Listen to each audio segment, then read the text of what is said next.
All right. Hello, everybody, and welcome back. I am so excited for today. I have a man here who goes by Danny Shannon, Dan the Man, and if you don't know him, you should. So today I'm going to ask him a couple of questions about his story because it is incredibly inspiring and empowering and brings more than just hope to people. So let's get into it. Danny, tell us a little bit about who you are, where you've come from, and why I believe, not just me, but so many people believe how inspiring your story is. Thank you. Yes, it is crazy. It's absolutely crazy because I just want let me start off with this. I'm in 12-step recovery, so I do Narcotics Anonymous, right? I'll just touch on that first of all. And what that means is, right, I'm literally surrounded by hundreds and hundreds of other people who are absolutely killing it, doing exactly the same as me. I guess the only difference is somehow I just started telling my stories online. And I've got built up a little bit of a following because of that. And the only reason I just want to touch on that is because, yeah, I'm definitely, and I know people listening are thinking, yeah, that's my story too. Well, it's true. I guess I've just been lucky enough to find a voice and, I don't know, build up a little bit of momentum and get a bit of luck too. I think everything in my career has something to do with luck. I like to believe that anyway. I like to use the word luck. Then, look, really, what it is hard work from the minute I wake up to the time I go to bed at 1 p.m. every 1 a.m. every night. It's hard work, but um, I should also share this that this is kind of my ultra ego or something. This person right now, like generally, if my mates are here and now, I don't, I don't act like this. Like it's me, but it's not me or something. So yeah, I don't know. I'm just very lucky, I think. Thank you. Yeah. I'm glad that you use luck and hard work in the Yeah, same sentence because good. I also get a lot of people tell me how, or maybe not tell me, but have the impression that I'm lucky, right? Because the life that I have now is so different to the life that I have had. And so people see me for who I am now and don't actually comprehend where I've come from or the things I've gone through. So they think I'm lucky.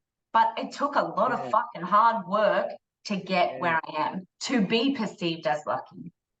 Yeah, that's a great point, Tamsin. In the future, let's get you on the Kick the Shit podcast and talk about your story. I guess a little bit different to me. I guess I'm often documenting what it was like for me. So I guess people do really do know. They've seen all my pictures of me in addiction. So people do know where I've come from. But yeah, I think in that point, I guess I'm very lucky that I get to the most amazing thing about what I do, right, is that I can say anything, I can do anything. I don't have to have any filter. Like I am out there raw, unguarded completely. There's nothing I have to hide. And that's pretty empowering to know that I don't have to put on any front for nobody.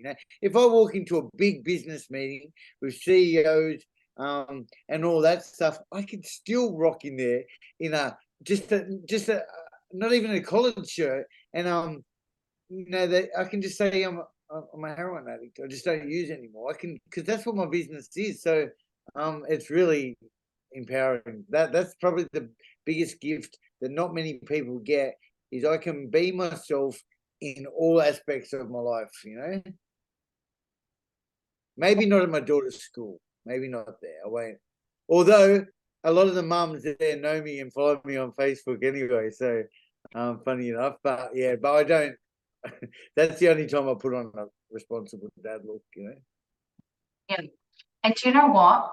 The idea of how actually empowering it is for people to hear when you are your authentic, true self, your vibe attracts your tribe.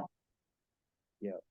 And it doesn't, when you don't have to pretend or be or act, and you can just share your story from an authentic perspective, that's when people are so drawn into the energy that we have, and the realness, because there are a lot of things out there where we try and be and do and act to fit in. And that's why I find your story so inspiring, because everything is just so true and authentic. And it's something that I think so many people need to hear, that it doesn't matter where you've come from or the path that you've been down.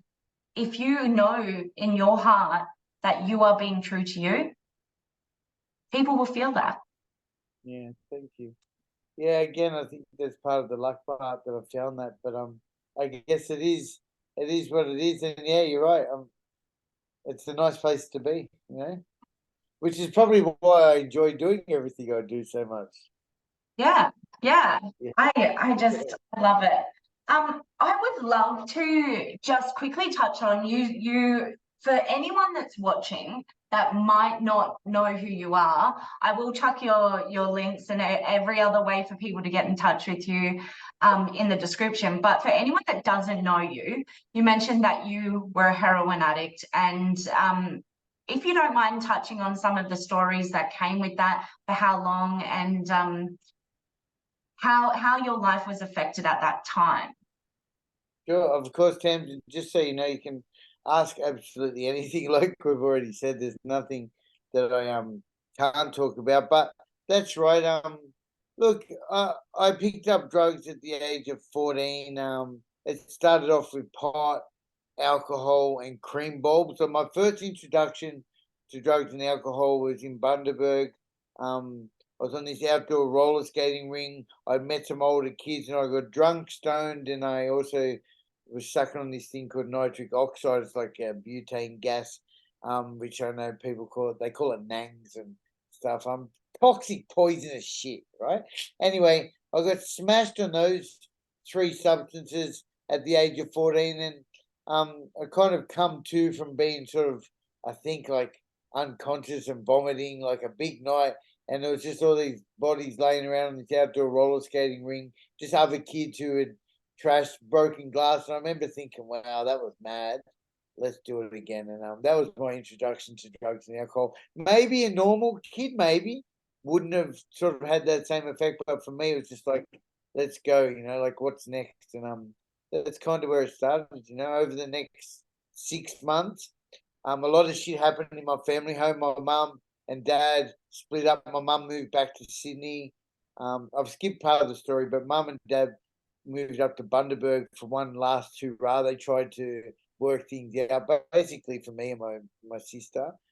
But I manipulated the situation as I always did. I told mum once we were up there, you should probably go back to Sydney with my sister, and she did. And then it was me and my dad. Me and my dad. My dad is my. He taught me everything I shouldn't know, and my mum taught me everything who I am today. And look, my dad. Big shout out to my dad too. Like he's a beautiful guy too. His nickname's Shonky. You know, they call him Shonky. He's 80 years old now, and he still goes by that name. And my mum is this beautiful, loving soul that, you know, I feel like taught me all my values and morals. So, but yeah, you know, please feel free to jump in and stop me. But I'm happy to just keep sharing that story with you. Yeah, cool.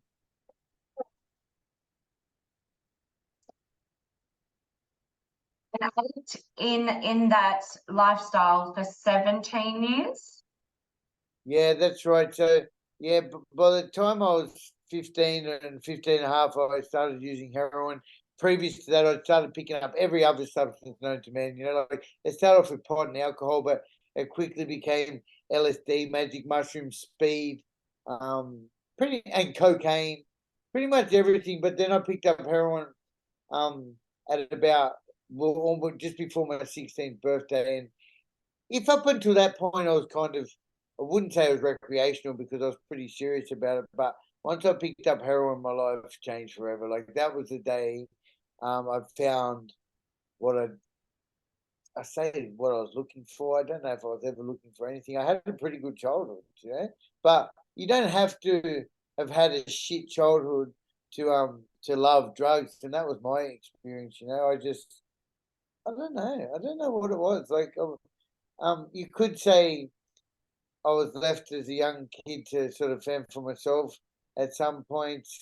But ultimately, yeah, picked up the heroin at 15, and until I used it until I was 33. Hard, like jails, institutions, pain, hurt, and misery, and fun times too. Lots of good times as well. Well, let's dive into the next phase of that. Is you were in prison. Yeah, sure. Yeah, I was locked up. I was locked up quick, mate. From the time I picked up at 15 heroin, I was locked up by 16. I was in boys' homes by 16, just for shit. Like back then, if you had warrants, and I had lots of warrants, they would be for unpaid fines and jumping trains and things like that. You get locked up $100 a day, until you worked it off. But also, I started writing fraudulent checks in my own name. I was a genius. And all those stuff started catching up for me. By the time I was 18, I was locked up in Parramatta prison first. That was my first sentence. And then between the age of 18 and 28, I spent most of that time in jail. Maybe 7 years of that time locked up. I'd get out. There was no big whacks, any big sentences. Just for the record, people might want to know what was I locked up for. It was all drug-related offences. I used to steal cars. I used to run from the police in cars, to high-speed police pursuits. I'd do break and enters on factories or probably houses too, but usually we'd break into every factory in Wetherill Park. And my dad would put in orders what he'd want, and I'd go and get it. And what else? Just shit like that. Drug related offences. By the way, I don't think I've ever been charged with one assault in my life. I'm a gentle giant. Like there's never been any violence in my history. I mean, I've never been charged with anything of hurting anyone either, except for myself, you know? Yeah. So yeah. And, and there was a jail escape as well. I don't know if you heard about that one.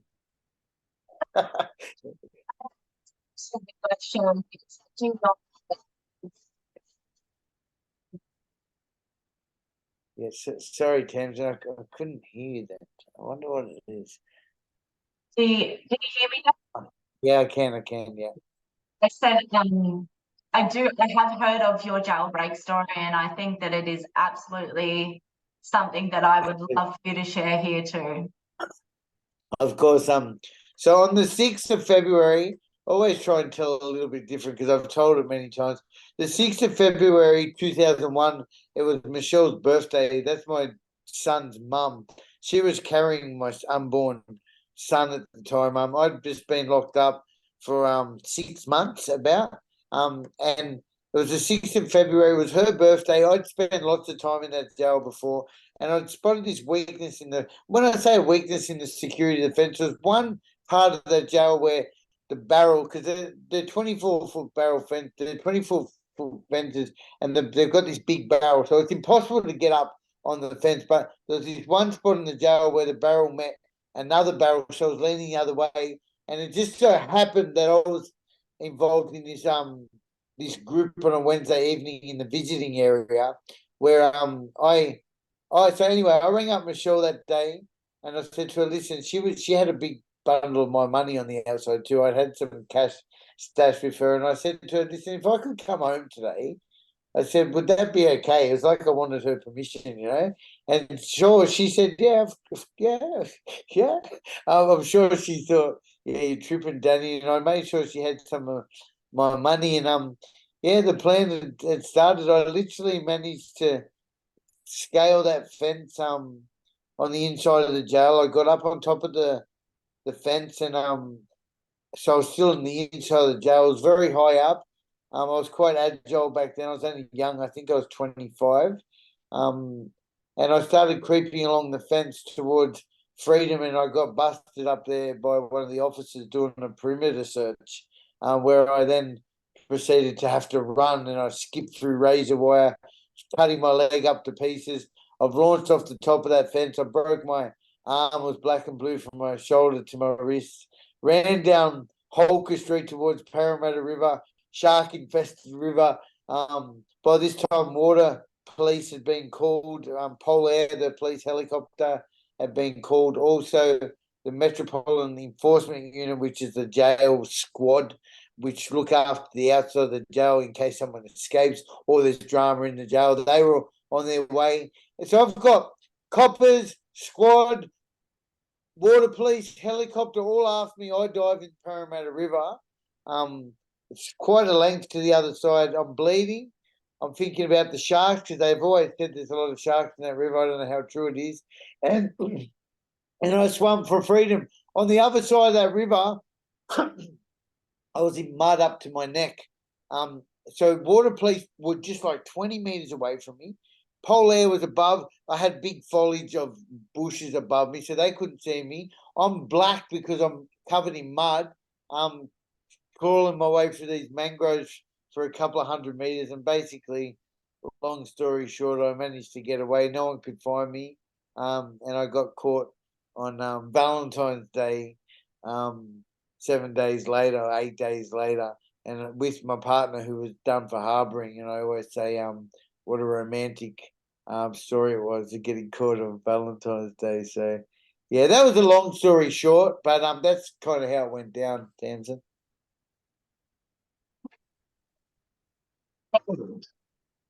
Like on the news or anything?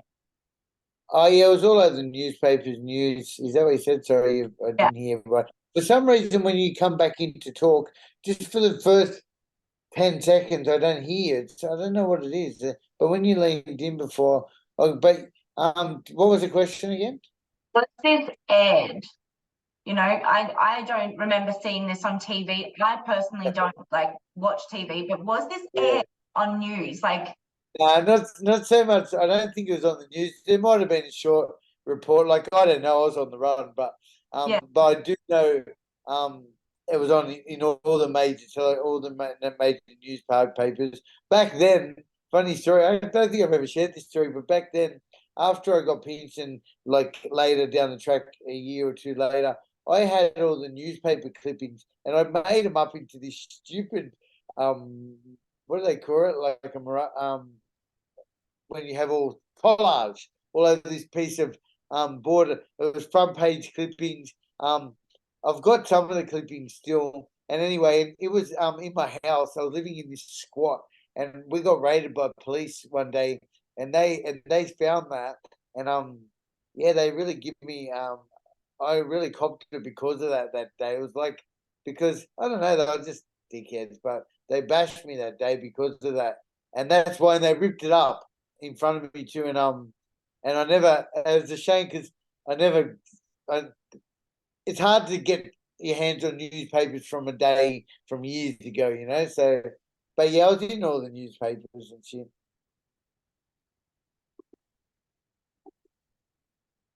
you know, I was a lot younger, you know, back in the early O's, but I do know that you have been interviewed on A Current Affair. Is that right? Yeah, I have. So anyway, look, the whole jail escape story, right? It is a massive thing, but mate, that jail is like a medium security jail. Other people have escaped. There's nowhere near like across the road was John Killick when he escaped the helicopter. But I tell you what, not many people have been able to escape. So it is, and that story, like obviously, like heroin addict escapes jail and now helping millions of people. It's a catchy story. So because of that, I have been on A Current Affair, ABC, Channel 7, Channel 10, SBS. I've been on a few things. Thank God I had a good PR chick, Monica, who got me on all of them shows. Yeah, it's pretty cool. Didn't know all of them. Bits and pieces, and I know about your jailbreak story and that you were on A Current Affair. I don't watch TV. So Yeah. I follow you and I see all your stuff from social media, which I feel I just love even more than anything because it's so but wow, incredible. Yeah, it's been great. Like it, I've had like I've honestly got the best life. Like honestly, like I know people see my gratitude in everything I do. Like people often say to me, I don't know why, but they say like, how are you always smiling and always happy? Like, please don't get me wrong. Like I have, I look after my daughter. Sometimes that's hard work, and I crack it. I have all my things, but generally my spirit's always up. Like there's nothing. Um, yeah, like I work for myself doing what I love. And when I say I work for myself, it's crazy because I don't really even do anything, but I do a million things at the same time. Like I've got a couple of hustles. I've got encapsulated, which I'd love to talk to you about. I run some NDIS online workshops as well. We've got some really great clients who I support 5 days a week. And on top of that, I get paid through TikTok, Facebook. Um, I get paid. I've got my fingers in 47 pies, and the reason I'm just sharing that is, um, like I'm surviving doing what I love, and like 12 months ago on my birthday on the 22nd of August last year, I lost my job after being employed for 10 years in rehabilitation, right? When I say I lost my job, I kind of encouraged it. I did get sacked, but and it was because they told me to stop doing my social media stuff, and I I said no, and I continued to do it, and they got me on a technicality. I don't really, I've got a bit of resentment towards them, but at the same time too, whatever. Like it's all like I've done 10 years. People after 10 years working in the industry, working with high risk offenders, all that trauma, like people come undone. So I'm glad I got out when I did. So I used to do a lot of one-on-one stuff with people. Now I get to do it 1-on-1 million sort of stuff. So it's a better place to be for me. Feel like you don't work.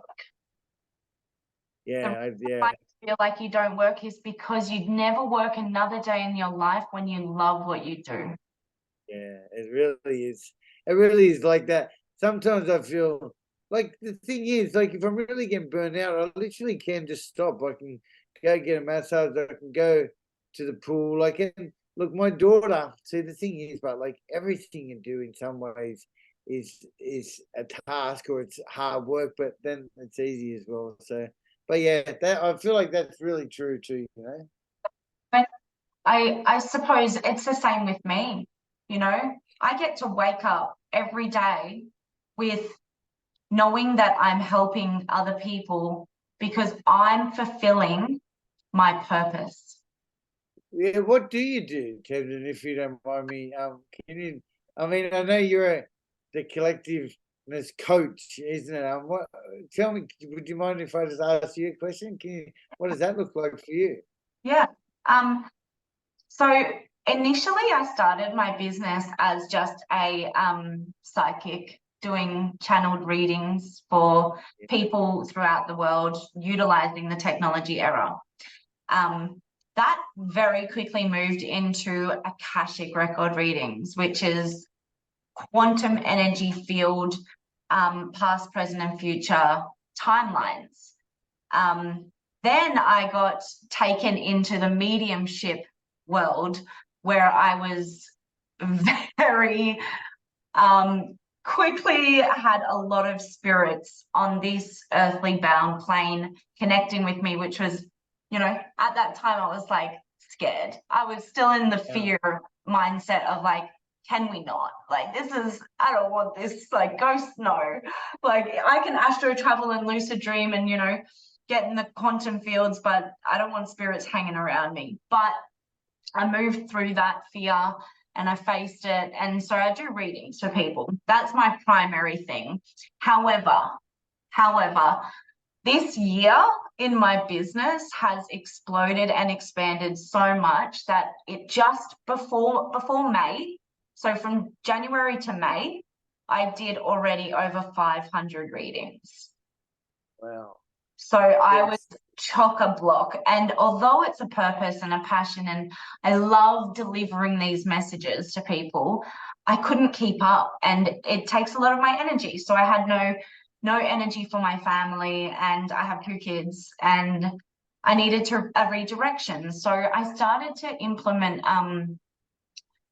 ways to reach a greater audience by putting programs and courses together on an automated system to teach people how to tap into their own consciousness, their own intuition, and become the master of their mind without having to need me, you know, because we all have the ability to do that. So I moved into that direction and started running mentorships and programs and courses on a bigger scale, and teaching people how to access their consciousness and their spirit team, their psychic developments. And that's just where I'm at now. So good. Yeah. You know what really spins me out about that? First of all, we done a reading last week, and I acknowledge. I don't know why I acknowledged it, but I said to you, I imagine it would be draining for you or take it out of you. I just felt that from you for some reason, which maybe I've got a bit of abilities. But anyway, but what spins me out is one thing you're just saying, like you you had so much work on, or so many opportunities come on, and now you've turned it into something that's, I guess, scalable, and also, and now you're trying to share it. Well, you are now, you're sharing it on social media and stuff. So what I don't understand, right? Maybe you can help me with this. Is so for someone like me, mostly everything I do is for free. And I'm not saying what you do isn't, but what I'm saying is an interesting question. I've got 300,000 followers on social media, right? Now, I know most of my problems, I just give everything away, but how come, do you think someone with so much reach would be able to support himself through doing something? But then you've got someone like yourself who was supporting yourself doing stuff, what, through word of mouth maybe? And now you're getting into this space and you can grow further. Am I making sense? Like, I wonder how. Like, I'm thinking of 2 people. One in particular, mate Jeffrey Morgan. He's an absolute legend. He's a fitness coach. He's a lifestyle coach. He teaches people. He's blowing up, and he's not on social media as much as me, but he teaches courses and stuff.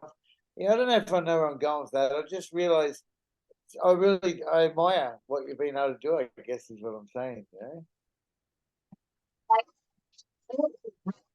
Station course. It's a 21-day manifestation course, and I teach people the reality behind money. So the quantum reality behind money. And so I used to have a really, really negative money mindset, like a money story, because my upbringing was you had to work hard for it. If you didn't have a degree, and if you didn't exchange time for money, or if you didn't work up to something, you're never going to make it, regardless of being rich or wealthy or having, you know, all the la-di-da stuff. That was my money story. So I dropped out of school. My story, I shared a little bit with you. I dropped out of school when I was younger, didn't finish year 12, got into the addiction scene, the abuse, you know, the homelessness. I was there. And then I had to work at a hospitality retail shop just to feed myself, basically, because I wasn't making enough to live in a house. You know, I was couch surfing, and just enough to get, you know, the next hit or the next goon bag, just to, you know, get by. And I came to realize that money is just an energy. And if you really switch this dial, that your energy is the real currency, you can get paid, because money is a digit on a screen or a piece of metal or plastic or paper in your hand that is just equivalent exchange for something someone else has put a price tag to. Yeah, that's interesting. Yeah, So I haven't been able to do that yet, you know? Well, yeah, so I make a living off teaching people how to become the master of their mind, tapping into their intuitive ability, and manifesting the dreams that they desire, and moving on to the path of their purpose. And so I don't ever have this like idea around how much money or how much this or that, because I know that everything's working out for me brilliantly. And the more that three values that I hold in my life is connection, collaboration, and community, because the power is with the people. And so, just knowing that people like you and I are connecting and sharing this space and utilizing this technology era, our stories are so powerful that sometimes I don't think that, everyone realizes they have a story and it's worth sharing.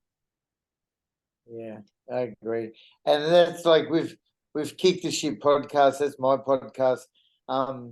We have been able to see. I have been able to get some people on without a direct addiction story, but because every single human on this world is affected in some way, shape, or form by addiction, I would suggest anyway. I don't think I've come across anyone yet who isn't. So, yeah, and I love that community, and also, yeah, I mean, it's crazy. My inbox is full always with people just saying thank you, or people begging for help as well, and I respond to every single message and all that stuff. What it really does for me is that it really contributes to why I do have a smile on my face most of the time. People say, "Hey, you're always so happy." Maybe I don't make money off that stuff, but it sparks my spirits, and it keeps me alive. And to like in what you say too, I don't want for anything either. I've got everything. I don't really ever have to question where the money's coming from. I'm doing something right, Yeah.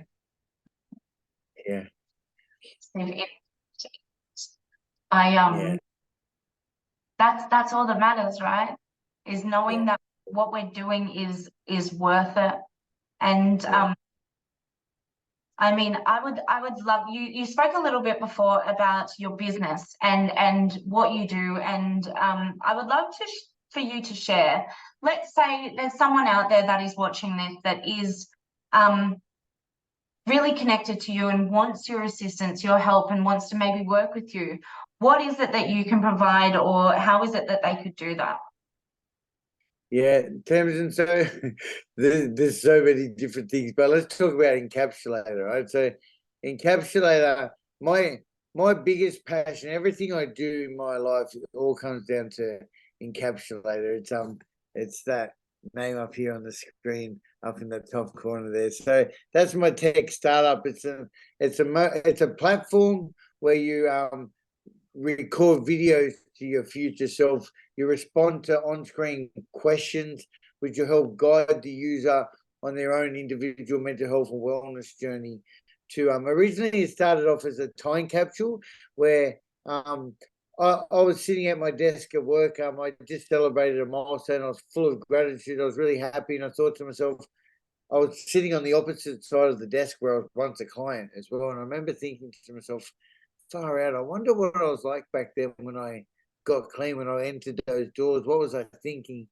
How was I feeling? And I came up with this idea, this concept to record a video to myself for my 10-year milestone, which at the time was very ambitious because I was only about 6 years clean.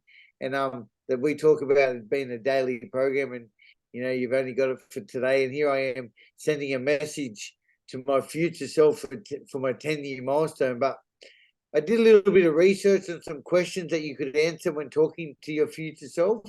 I started the camera rolling in a private space, and I started talking. And immediately, the minute I started talking, it's like it gave me goosebumps. This was me talking to my future self.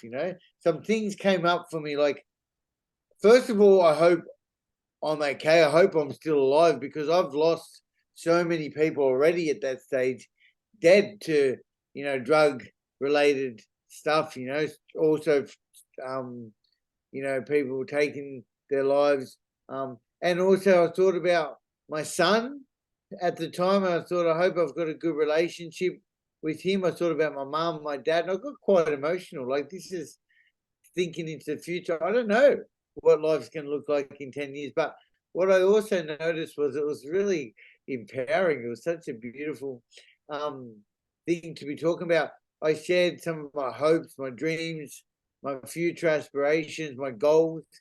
And look, to cut a long story short, I thought this would be an amazing tool to be able to give to the clients coming through our program as well. Because so often people come up to me and say, Danny, like, nothing's getting better. Like, when's things going to get better? And I see all this mad change in people. But when you're stuck in those early days of recovery where self-obsessed, having a pity party, all of that stuff. But I could then get these people to watch their video that they recorded maybe 3 months ago and say, look at the change. And people, when they watch those videos, see lots of change. And basically, I started doing that. I captured a couple of hundred videos over the next couple of years. It was just this time capsule concept. Then I went over to the States and I met all these entrepreneurs. I did 18 states in America, visiting NA meetings everywhere I went, and everywhere I went, someone was on the hustle. And I came up with this idea to come back and develop Encapsulator into an online platform. It wasn't called Encapsulator then; it had no name. It was just my time capsule thing, and I developed Encapsulator. So we provide video journaling platforms now. We now have expert design programs that help guide individuals on a journey. And the benefits are when you express your hopes, your dreams, your fears out loud, it adds this extra level of accountability and motivation. You also, a problem shared is a problem halved. So you also half the weight you're bearing. And more importantly, and most importantly, often people don't talk about stuff. With a professional, there's some mask or some kind of ego attached. Well, if you're in a private, safe space and we encourage you by asking questions, maybe we give you the permission to then go and share that again. Because once you say it once, you're kind of way more likely to talk to a professional about it. So, mate, the benefits are absolutely limitless. And I'm now, we've just launched our latest version, and an app, a mobile app is coming out in the next couple of weeks, where basically we've got over 17, 20 different programs for different reasons. I'm focusing on addiction recovery, or recovery first of all, because that's what I'm an expert in. And basically helping and asking the right questions that'll get you talking about a language which will then way more encourage you to go and seek help, basically, Tams, and that's what we do. Yeah, thank you. It's absolutely crazy. Like, it's gonna, I know good stuff's coming for it, I really do.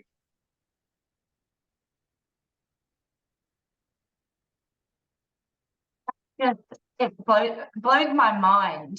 I literally feel like every time I hear you talk about what you do and how you do it, it kind of feels like I'm hearing it again for the first time, because it's so good. I always change it up a little bit, but yeah, cool. That's amazing. So yeah, thank you. That's beautiful feedback. It's quite unique. It's very unique. Which is why, today it hasn't really taken off yet. But our new platform is incredible. The way it works. So you can check us out on a computer right now at encapsulator.io. So encapsulator.io for like Indian Ocean, or input output. And the app will be out. There is an app out there already for our last version, but this new version is completely different. So hold off on the app until the new version comes out, and you can check us out on a computer and get full benefits of the program. It's incredible. I can't wait. I can't wait. You have to Yeah, I can't wait to start marketing it too, Like, I can't wait to, like, I've worked so hard, like for 5 or 6 years now on this, and it's really, my dreams are all coming to life like right now with it. Yeah. Wow. And Thank and so for everyone to kind of wrap this whole hard work up, was it last week you celebrated 14 years? Yeah, I got clean on my first day clean was on the 15th of September 2009. So last week I celebrated 14 years without a drink or a drug, Thames, and that's about 125,000 hours of lived experience living life on life's terms without a substance. And by the way, like it's so easy. I don't like I knock on wood, but like drugs and alcohol is the furthest thing away from me. I'm almost 12 months off the cigarettes as well. I'm always striving to be a better person. I eat like a pig, but at the moment I'm feeding my feelings. I've always got something to work on, you know? I mean, if you're a little philosophy that I like to share is if you're not growing, you're dying. And we're never perfect. You know, there's no Yeah, such thing. I don't think I've ever even looked if that word perfect is in the dictionary because I don't believe it's going to be anyway. So that's heavy. If you're not growing, you're dying. I love that. I'm going to use that. It's so dramatic. If you're it not growing, you're dying. I love that. I'm is gonna start. Let's go. Yeah, thank you. Thank you. amazing. I feel so blessed and grateful to have this connection, and I find it Yeah, so me too. funny the way that it worked. You know, last week we tried to get on Zoom, we tried to record this, and it didn't work. Turned into a reading. Somehow, some way, things have been happening. Epiphanies have been occurring. Peacocks have been appearing. You know, we've been Yeah, having some fun times, but yeah, the yeah. fact that we've connected is I'm just thank you. Yeah, me too, Thames. And like it's always like I know your first message to me. I asked you something, and you responded. And I told you that I was absolutely like I was in awe of every single word you said, and it's for some reason I don't know why that was, but it was true. Like I really was captivated by every word you said. And it's because like what you do is quite fascinating to me. I'm so open minded to the world, and I feel like you've already proven, um, and not that I needed proof anyway, but just by default, by things not working out, we kind of here we are. So I can't wait to get you on the Kick This Shit podcast, and I will continue to plug what you do, and yeah, we'll keep building this connection. Yeah, Thank you so much, Danny. I think that we'll continue to do some work together and collaborate, and I look forward to seeing what the future has in store for you and yeah, both of us. yeah, me too, me too. Thanks so much, Samson. Awesome. Thank you so much for doing this, and yeah, thank you all so much for being here and watching. Thank you, everyone. Thank you, thank you.